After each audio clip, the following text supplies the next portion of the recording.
Hello, good morning to you all. So class 9th के बच्चे कैसे हैं आप लोग? Attend this class because this is going to be a very interesting, क्योंकि ये हम लोग थर्ड क्लास कर रहे हैं for the basic concepts of this chapter. इस चैप्टर में अभी तक जो हम लोगों ने पढ़ा है वो तो एक कह सकते हैं कि वो सारे टर्म्स जो इम्पॉर्टेंट था इसको समझने के लिए।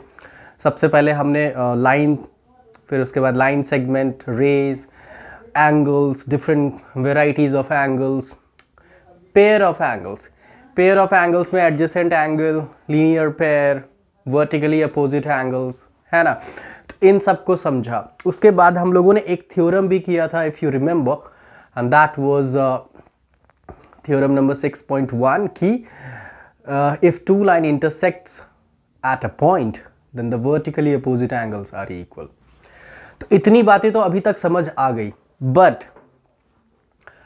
ये जो चैप्टर है, यदि हम इसको पूरी तरह से समझे तो एंटायरली कह सकते हैं कि इसका मैक्सिमम हिस्सा पैरेलल लाइंस से रिलेटेड है।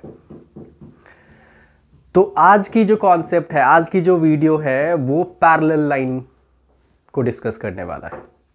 तो आज हम लोग पैरेलल लाइन को समझेंगे। पैरेलल लाइन से रिलेटेड जितने भी इंफॉर्मेशंस हैं, जितने भी वैरायटी ऑफ एंगल्स होने वाला है, उसको जरूर समझना है। क्योंकि अब देखिए, मैं इतना टाइम इस कॉन्सेप्ट को समझने में क्यों लगा रहा हूँ, क्योंकि मेरा हमेशा फोकस होता है कि यदि हम चैप्टर के कॉन्सेप्ट को समझ लें तो फिर उसके एक्सरसाइज को समझना, उसको एक्सरसाइज को बनाना is will be absolutely nothing, आसानी से कर सकते हैं।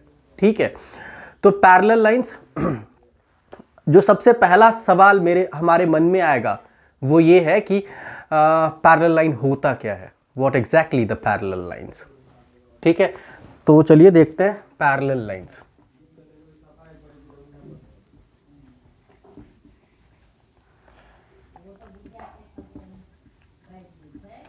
तो यदि हम पैरेलल लाइंस की बात कर रहे हैं, if we are talking about parallel lines, इसको देखिए हिंदी में बहुत इंटरेस्टिंग है ना।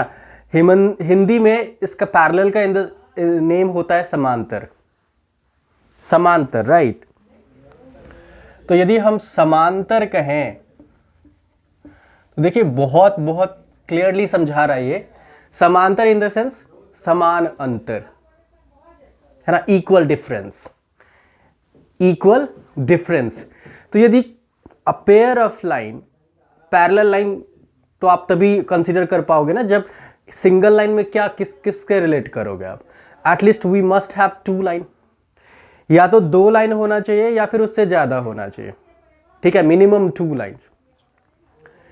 A pair of lines having equal distance between all points. एक तो ऐसे समझ सकते हैं कि डिफरेंस उन दोनों के बीच का गैप जो है एक जैसा होना चाहिए, और दूसरा ये भी कह सकते हैं कि which do not meet at all at any point, कभी भी वो मिले नहीं। ऑब्वियस सी बात है, जब डिफरेंस एक जैसा रखेंगे तो कहां से मिलेगा, वो नहीं मिलेगा ना। तो इसको ऐसे लिख सकते हैं कि आप इसको ऐसे समझते हैं, इक्वल डिफरेंस। ठीक है, if two or more line, when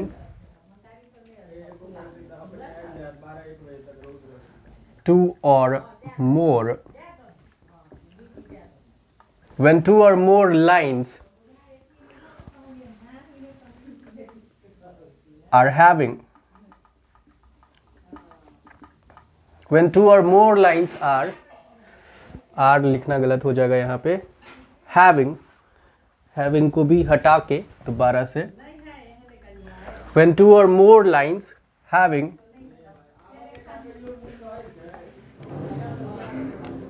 equal difference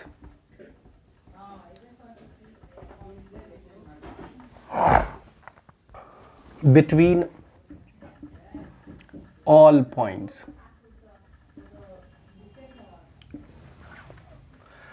or in other words we can say that pair of lines or more than that if they do not meet at any point, or if they do not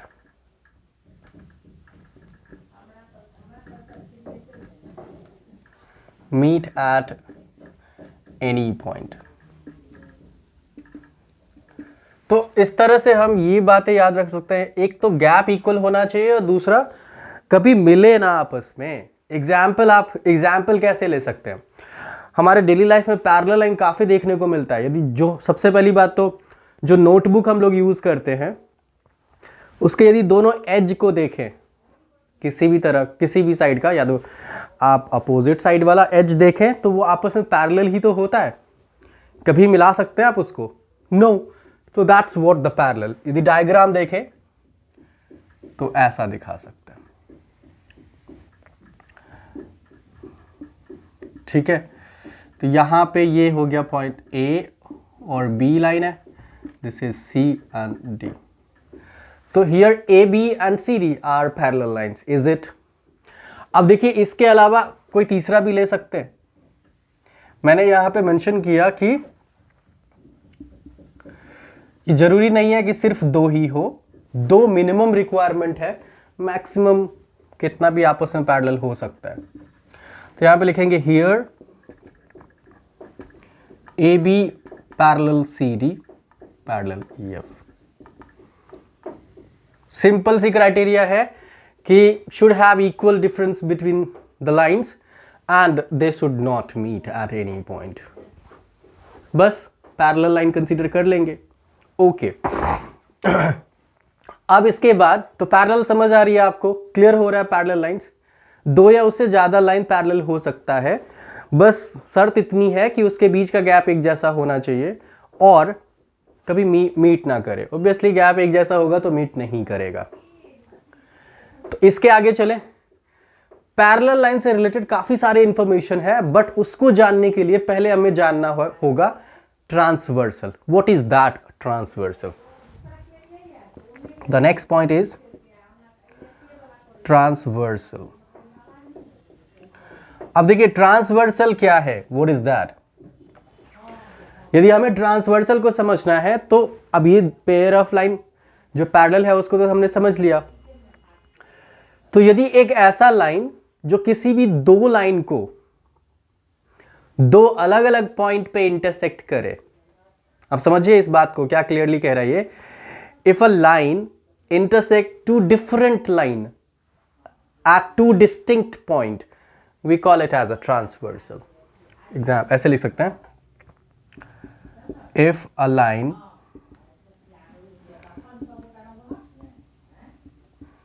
intersects two different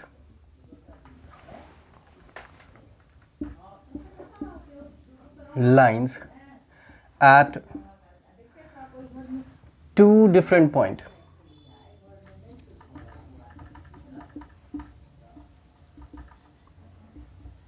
different points. If a line intersects two different lines at two different points, ठीक है। Diagram के through हम लोग समझ सकते हैं। यदि हमारे पास सपोज हम पैरेलल का ही ले लेते हैं, if this is A and this is B, C and D, यदि ऐसा है और हमने जो लाइन ड्रॉ कर ली है वो सपोज करिए कि लाइन ऐसी ड्रॉ करिए। इस लाइन का हम कुछ भी नाम रख सकते हैं, एल भी कह सकते हैं या फिर ऐसे नेमिंग भी कर सकते हैं। ये इंटरसेक्ट कर रहा है पॉइंट एम और एन पे। तो यहां पे जो एल लाइन है व्हाट इज दैट? यही तो है आपका transversal.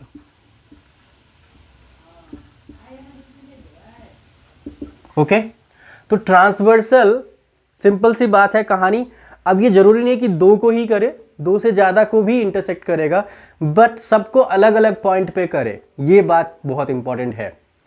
When a line intersects two different line or more than that, pair of line or more than that at two distinct point, 2 line होगा तो 2 अलग अलग पॉइंट होगा, 3 लाइन होगा तो 3 पॉइंट्स होंगे अलग अलग, तो उसको आप कहेंगे ट्रांसवर्सल। ठीक है, ट्रांसवर्सल। अब ट्रांसवर्सल को समझने के बाद हमारे पास बहुत सारे एंगल निकल के आएंगे, है ना। Once we understood that transversal we will have a different varieties of angles, उसको समझने की जरूरत होगी। तो चले उसको समझते हैं, let's begin that part. Okay, तो चलिए समझते हैं अब इस कॉन्सेप्ट को। कॉन्सेप्ट ये है, देखिए अभी तक हमने पैरेलल लाइन को देखा, ट्रांसवर्सल को देखा। तो यदि कोई ट्रांसवर्सल पैरेलल लाइन से क्रॉस करके जा रहा है तो उस केस में जो एंगल निकल के आएगा वो वेराइटी ऑफ एंगल्स हो सकते हैं। कौन कौन से एंगल हो सकते हैं इसको एक बार डिस्कस करेंगे। सपोज करिए ये फिगर है हमारे पास, A B and C D are parallel lines and this line L is the transversal. तो यहाँ पे आप इमेजिन करिए कि कितने मैक्सिमम एंगल बना सकते हैं आपस में। एंगल 1 नंबरिंग कर लें तो 2 3 4, ओ सॉरी यहाँ पे ही 3 होगा, यहाँ पे 4 होगा, this will be 5, this will be 6 7 8, ऐसे लिख सकते हैं। 8 तरह के एंगल बन रहे हैं। 1 2 3 4 5 6 7 8 varieties of angles are there. Now the question is कि ये आपस में मतलब इन सब का क्या अलग अलग नाम है, अलग अलग फीचर्स रखते हैं क्या ये सब सारे एंगल्स? Obviously yes. तो इन सारे फीचर्स को समझते हैं एक एक करके, ठीक है। और ये कौन कौन सा एंगल है, उनका आपस में क्या प्रॉपर्टीज है, we also need to know that, क्योंकि जब तक ये नहीं समझेंगे तो आगे क्वेश्चन में काफी प्रॉब्लम आने वाली है। तो जो सबसे पहला एंगल हमें समझना है वो है corresponding angle. The first angle what we need to understand is a corresponding angle. देखिए याद रखिएगा ये एंगल जो है when a line intersect two different line, यहाँ पे पैरेलल लाइन है at 2 distinct point, तो उस केस में 8 variety of angles will form and they will be related to each other and we will have a different kind of angles. The first we are talking about is corresponding angle, ठीक है। तो corresponding के बारे में क्या समझ आता है, माइंड में क्या क्वेश्चन निकल के आ रहा है, corresponding का क्या मतलब है, कैसे समझे कि ये corresponding angle है। तो यदि हमें corresponding को समझना है तो एक बात हम यहां पे क्लियरली याद रख सकते हैं कि corresponding angle होता है कि मान के चलिए हमारे पास 2 फिगर है, दोनों में जो एग्जैक्ट पोजीशन पे है, आइडेंटिकल पोजीशन पे जो एंगल है उसको corresponding कहेंगे। अब यहां पे इसको सिंपल भाषा में मैं समझा रहा हूं, सिंपल लैंग्वेज में, कि एग्जैक्ट लोकेशन पे जो होगा, दोनों एक जैसे लोकेशन पे जो होगा, आइडेंटिकल लोकेशन पे, तो आप उसको कॉरस्पॉन्डिंग। बट इसको समझे कैसे, कैसे पता करें कि ये ही कॉरस्पॉन्डिंग है।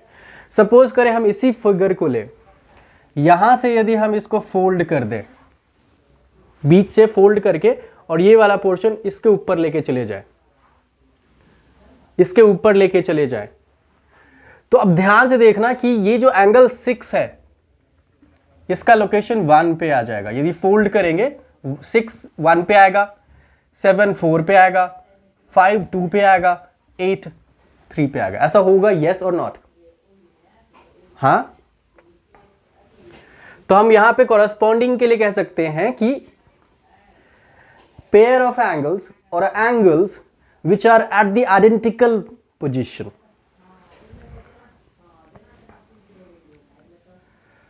pair of angles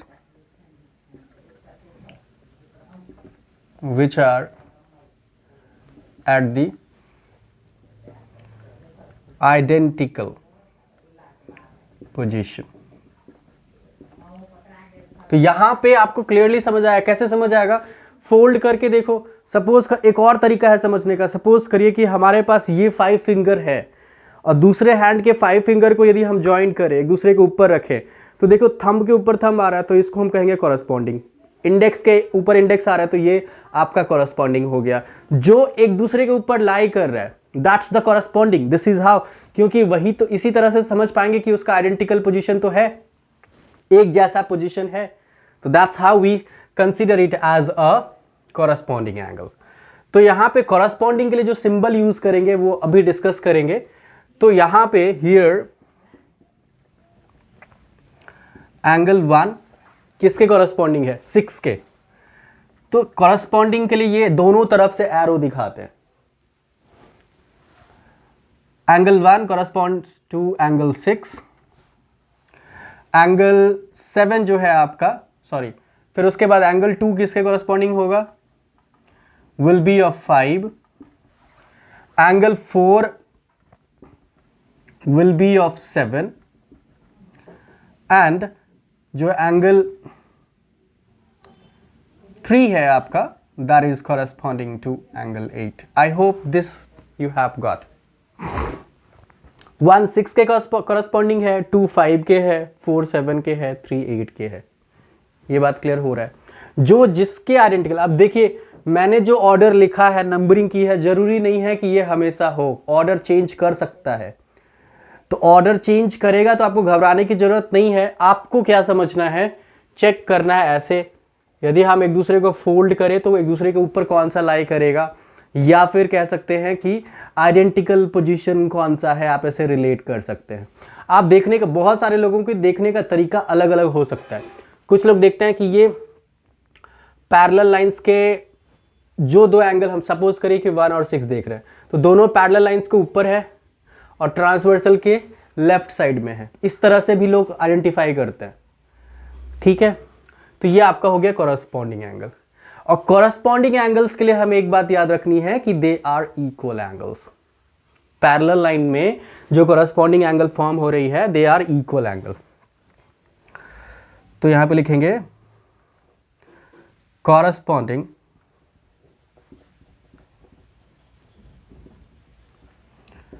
angles are equal angles.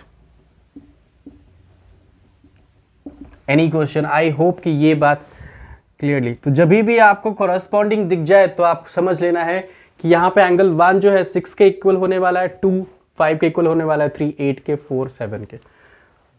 ये बात समझ आ रही? कॉरस्पॉन्डिंग में डाउट नहीं होना चाहिए, क्योंकि बच्चे कंफ्यूज करते हैं कि सर यहाँ पे ये दोनों कैसे इक्वल हुआ, और होगा तो कैसे, कौन सी प्रॉपर्टी से होगा।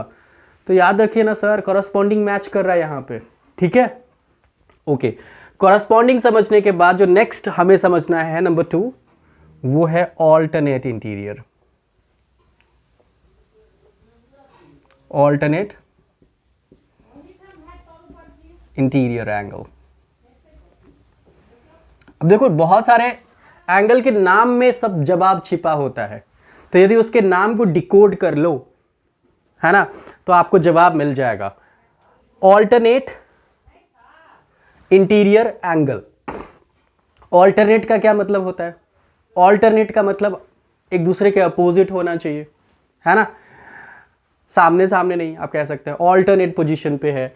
दूसरा इंटीरियर है, इंटीरियर मतलब कि ये पैरेलल लाइन के अंदर होना चाहिए, अपोजिट में होना चाहिए, और पैरेलल लाइन के अंदर में होना चाहिए। तो फिगर में ढूंढ लेते हैं। देखिए इस पैरेलल लाइन के अंदर सिर्फ 4 एंगल है, 3 4 5 6, है ना। तो एक दूसरे के अपोजिट देखिए कौन सा है, 3 6 है, 4 5 है। तो 3 और 6 आपस में ऑल्टरनेट इंटीरियर है, और 4 एंड 5 आपस में है। कोई क्वेश्चन है इसमें समझने की? कुछ भी नहीं है, इनसे वेरी क्लियर। क्या लिखेंगे आप? Pair of angles, a pair of angles which lies inside the parallel lines and opposite to each other, which lies inside the parallel lines। हाँ, ये बात क्लियरली याद रखिए, ये जो डबल डंडे मैंने लगा दिया, ये पैरेलल लाइन को रिप्रेजेंट कर रहा है, ठीक है। तो पैरेलल लिखने की जरूरत नहीं है, आप ये डंडा लगा दो हर जगह, काम बन जाएगा।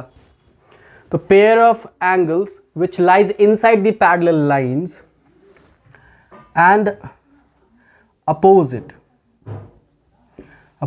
To each other.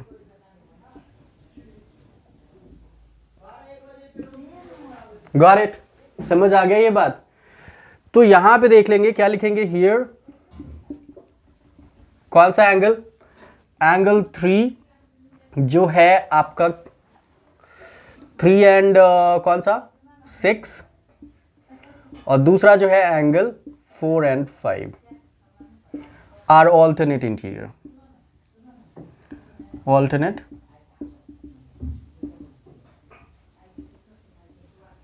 ये बात क्लियर हो गई। यदि ऑल्टरनेट इंटीरियर आइडेंटिफाई करना आ गया तो ये भी समझ लीजिए कि these angles are also equal angle. जैसे कॉरस्पॉन्डिंग वाला सारे इक्वल होते हैं, सेम एज ऑल्टरनेट इंटीरियर भी इक्वल होते हैं। ऑल्टरनेट इंटीरियर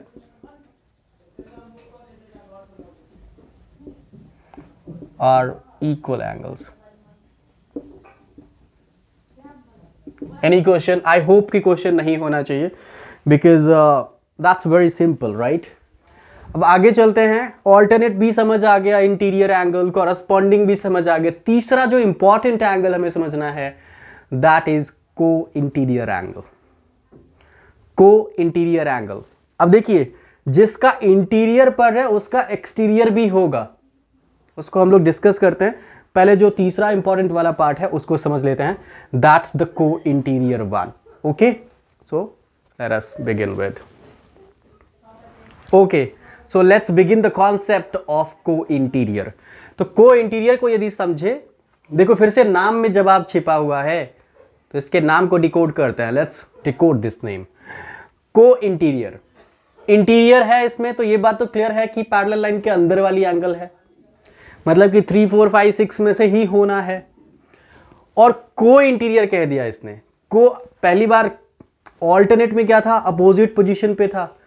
को में क्या होता है कि सामने सामने सेम साइड पे होगा एक साथ, मतलब कि those angle, a pair of angles which lies inside the parallel line and at the same side of transversal. ये बात भी क्लियर याद रखना, ट्रांसवर्सल के सेम साइड पे हो जाए, पैरेलल लाइन के अंदर हो जाए, तो आप कहेंगे कि ये को इंटीरियर है।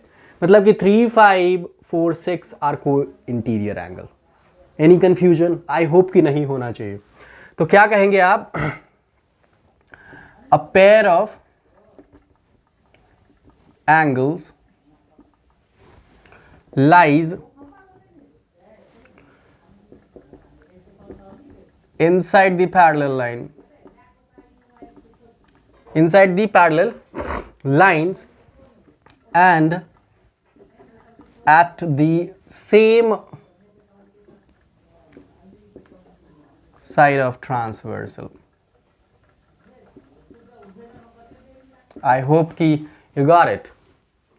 ट्रांसवर्सल के एक ही तरफ, अपोजिट नहीं सर, एक ही तरफ लाई करे और पैरेलल लाइन के अंदर हो तो को इंटीरियर कहेंगे। तो हियर देखिए आप, इस फिगर से आप रिलेट करिए कि angle 3 and angle 5 comma angle 4 and angle 6 are what, को इंटीरियर।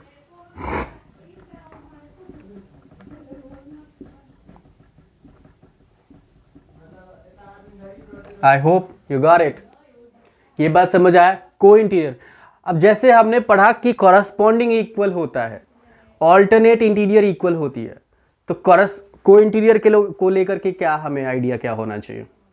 तो को इंटीरियर को लेकर के ये इंफॉर्मेशन है कि ये दोनों आपस में सप्लीमेंट्री होते हैं। सप्लीमेंट्री मींस 180 बनाएगा सम। तो यहां पे लिखेंगे को इंटीरियर angles are supplementary.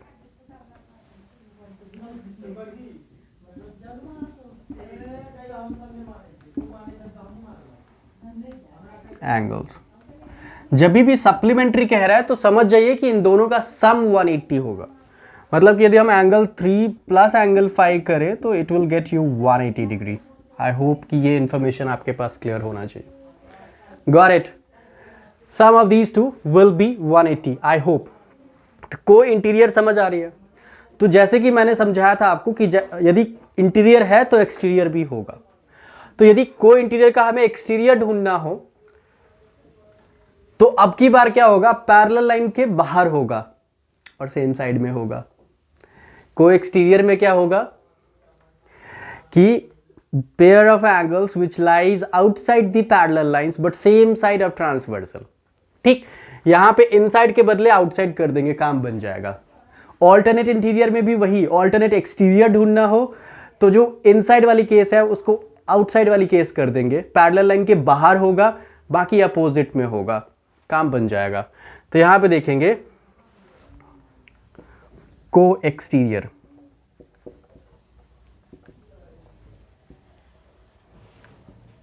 ठीक है, pair of angles which lies outside the parallel line and at the same side of transversal. बात कंफ्यूजन नहीं होनी चाहिए, तो लिख दूं क्या, a pair of angles which lies outside the parallel line and at the same side of transversal. Okay, example यहां पे सिंपल इस वाले केस में देख सकते हैं, पैरेलल लाइन के बाहर कौन कौन सी एंगल है, 1, 2 और 7, 8। सेम साइड में होने के लिए 2 और 8 है और 1 और 7 है, तो angle 2 and 8 comma angle 1 and 7, ये क्या है आपस में, को एक्सटीरियर। और को एक्सटीरियर को लेकर इंफॉर्मेशन यही है जो को इंटीरियर को था कि they are supplementary angle, they are supplementary.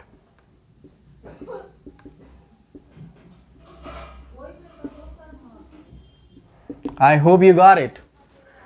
को एक्सटीरियर भी समझ आ गया, ऑल्टरनेट एक्सटीरियर भी होगा, तो मैं इसका डेफिनेशन नहीं लिखूंगा, आप लोग खुद सब समझ जाइएगा। ऑल्टरनेट एक्सटीरियर,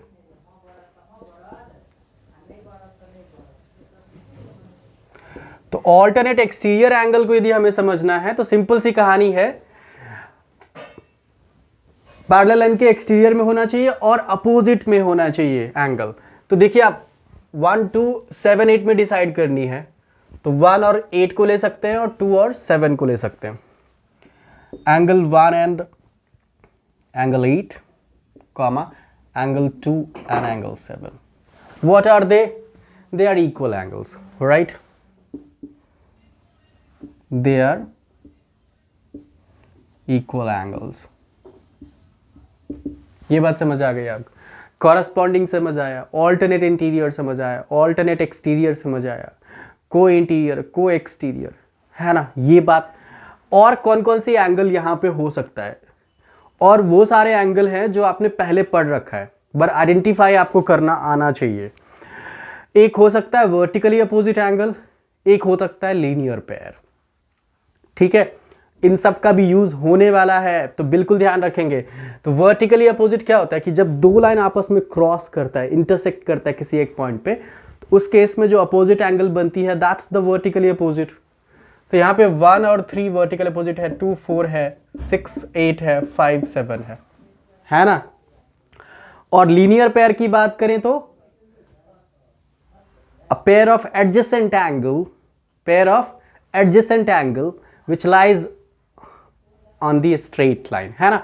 स्ट्रेट लाइन पे जब कोई पेयर ऑफ लाइन एंगल लाई करे और एडजेसेंट हो आपस में तो उसको कहते हैं लीनियर पेयर, उसका सम 180 होता है। तो 1 4 कह सकते हैं, 1 2 भी कह सकते हैं, 3 4 कह सकते हैं, बहुत सारे लीनियर पेयर आप शायद आप लोग आइडेंटिफाई करने समझ गए हैं। तो कैसा लगा ये इन्फॉर्मेशन, और यदि कुछ लग रहा है कि सर इसमें हम और ऐड कर सकते हैं तो मुझे फीडबैक दीजिए, बताइए क्या ऐड कर सकते हैं। Obviously so this was the information related to parallel lines. Parallel line समझ में आ गया। अब इसके बाद जो इस चैप्टर में मुझे लगता है बचा है वो है एंगल सम प्रॉपर्टी, जो कि ट्राइंगल वाले पार्ट में यूज होने वाला है, काफी इंटरेस्टिंग पार्ट है। तो उसको खत्म करके फिर हम लोग एक्सरसाइज में एंट्री करेंगे, है ना। Geometry is all about understanding the concept, understanding the terms, basic information about the chapter. यदि हमें वो क्लियर हो गया तो सर आगे कुछ भी नहीं है, एक्सरसाइज में कुछ भी नहीं है, सब कुछ यहाँ है। बच्चे ये नहीं पढ़ते हैं और एक्सरसाइज में डायरेक्ट एंट्री चाहते हैं, तो कहाँ से बनेगा, है ना। किसी भी चैप्टर को आप बनाना शुरू कर रहे हो तो पहले उसके इंटरनल जो शुरुआत में बहुत सारे देखेंगे 4-5 पेज होते हैं किसी भी बुक में, मैथ्स की बुक में, पढ़िए उसको ध्यान से क्या लिखा हुआ है उसमें, तब जाके समझिए, आ जाएगा आपको चैप्टर। ठीक है, तो thank you for the day. बाकी मिलते हैं in a coming video with an exciting. हाँ, और साथ ही मैं आपको इतना बता दूं, पसंद आ रहा है यदि आपको मेरी वीडियो तो please share and like and subscribe as well. Thank you. Bye bye. Let's meet you in coming video.